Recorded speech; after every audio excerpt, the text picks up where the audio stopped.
soap and brushes, black lead and pipe clay. It was dingy and comfortless, for of course there was not even the dumb familiar home friend, a fire. And Margaret, too, was now very often from home, singing at some of those grand places. And Alice, oh, Mary wished she had never left her cellar to go and live at Ancoats with her sister-in-law. For in that matter Mary felt very guilty. She had put off and put off going to see the widow after George Wilson's death, from dread of meeting Jem, or giving him reason to think she wished to be as intimate with him as formerly, and now she was so much ashamed of her delay that she was likely never to go at all. If her father was at home, it was no better, indeed it was worse. He seldom spoke, less than ever, and often when he did speak they were sharp, angry words, such as he had never given her formerly. Her temper was high too, and her answers not over mild, and once in his passion he had even beaten her. If Sally Leadbitter or Mr. Carson had been at hand at that moment, Mary would have been ready to leave her home forever. She sat alone after her father had flung out of the house, bitterly thinking on the days that were gone, angry with her own hastiness, and believing that her father did not love her, striving to heap up one painful thought on another. Who cared for her? Mr. Carson might, but in this grief that seemed no comfort. Mother dead, father so often angry, so lately cruel, for it was a hard blow, and blistered and reddened Mary's soft white skin with pain.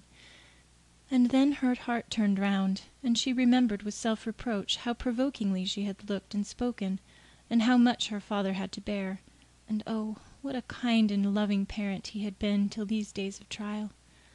The remembrance of one little instance of his fatherly love thronged after another into her mind, and she began to wonder how she could have behaved to him as she had done.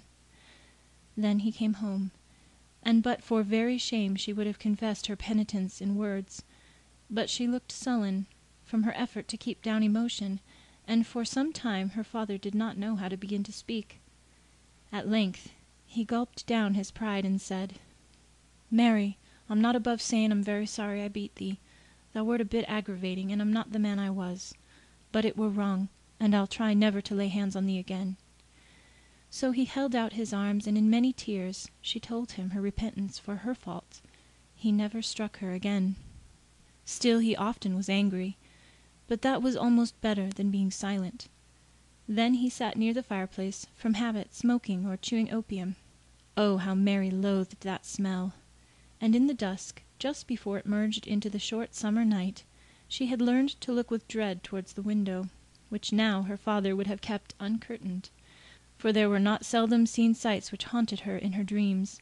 Strange faces of pale men with dark, glaring eyes peered into the inner darkness, and seemed desirous to ascertain if her father was home. Or a hand and arm, the body hidden, was put within the door and beckoned him away. He always went, and once or twice, when Mary was in bed, she heard men's voices below, in earnest whispered talk. They were all desperate members of trades unions, ready for anything, made ready by want. While all this changeful gloom yet struck fresh and heavy on Mary's heart, her father startled her out of a reverie one evening by asking her when she had been to see Jane Wilson.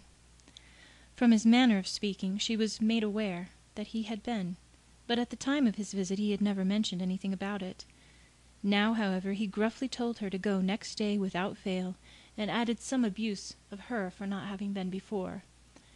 The little outward impulse of her father's speech gave Mary the push which she in this instance required, and accordingly, timing her visit so as to avoid Jem's hours at home, she went the following afternoon to Ancoats. The outside of the well-known house struck her as different, for the door was closed instead of open, as it once had always stood. The window plants, George Wilson's pride and especial care, looked withering and drooping. They had been without water for a long time, and now, when the widow had reproached herself severely for neglect, in her ignorant anxiety she gave them too much. On opening the door, Alice was seen, not stirring about in her habitual way, but knitting by the fireside. The room felt hot, although the fire burnt gray and dim under the bright rays of the afternoon sun. Mrs. Wilson was siding the dinner things, and talking all the time in a kind of whining, shouting voice which Mary did not at first understand. She understood at once, however, that her absence had been noted and talked over. She saw a constrained look on Mrs. Wilson's sorrow-stricken face, which told her a scolding was to come. "Dear Mary, is that you?" she began. "Why, who would have dreamt of seeing you? We thought you'd clean forgotten us, and Jem has often wondered if he should know you if he met you in the street." Now poor Jane Wilson had been sorely tried, and at present her trials had had no outward effect but that of increased acerbity of temper.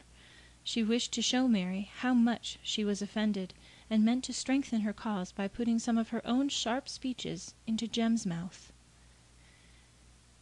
Mary felt guilty and had no good reason to give as an apology, so for a minute she stood silent, looking very much ashamed, and then turned to speak to Aunt Alice, who, in her surprised, hearty greeting to Mary, had dropped her ball of worsted, and was busy trying to set the thread to rights before the kitten had entangled it past redemption, once round every chair and twice round the table. "You mun speak louder than that if you mean her to hear. She's become deaf as a post this last few weeks. I'd ha' told you if I'd remember how long it were since you'd seen her."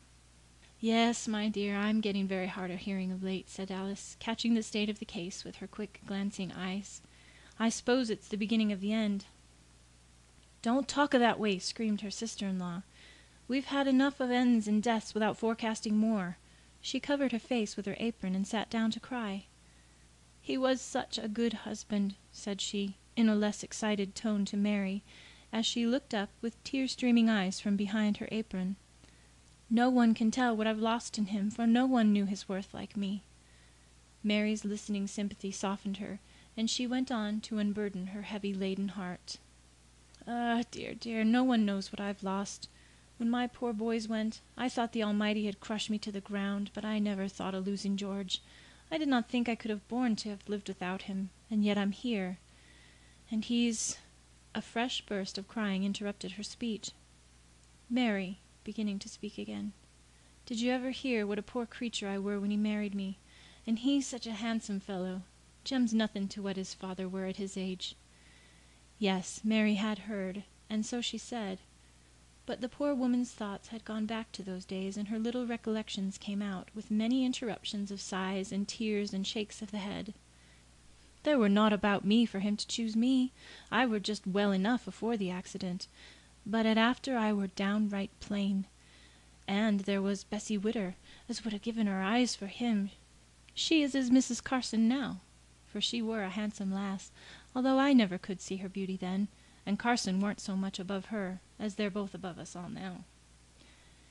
Mary went very red, and wished she could help doing so, and wished also that Mrs. Wilson would tell her more about the father and mother of her lover, but she durst not ask, and Mrs. Wilson's thoughts soon returned to her husband and their early married days. "If you'll believe me, Mary, there never was such a born goose at housekeeping as I were, and yet he married me.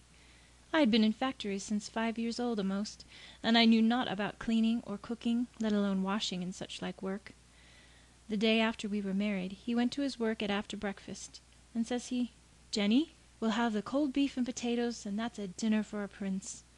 I were anxious to make him comfortable, God knows how anxious, and yet I'd no notion how to cook a potato. I knowed they were boiled, and knowed their skins were taken off, and that were all. So I tidied my house in a rough kind of way. Then I looked at the very clock up yonder," pointing at one that hung against the wall, "and I seed it were 9 o'clock, so thinks I, the potatoes shall be well boiled at any rate, and I gets 'em on the fire in a jiffy. That's to say, as soon as I could peel 'em, which were a tough job at first. And then I fell to unpacking my boxes. And at 20 minutes past 12 he comes home, and I had the beef ready on the table, and I went to take the potatoes out of the pot. But oh, Mary, the water had boiled away, and they were all a nasty brown mess as smelt through all the house. He said naught, and were very gentle. But oh, Mary, I cried so that afternoon. I shall never forget it, no, never. I made many a blunder at after, but none that fretted me like that. Father does not like girls to work in factories," said Mary. "No, I know he does not, and reason good. They oughtn't to go it after they're married. That I'm very clear about. I could reckon up, counting on her fingers. 9 men I know has been driven to the public house by having wives as worked in factories. Good folk, too, as thought there was no harm in putting their little ones out to nurse, and letting their house go all dirty and their fire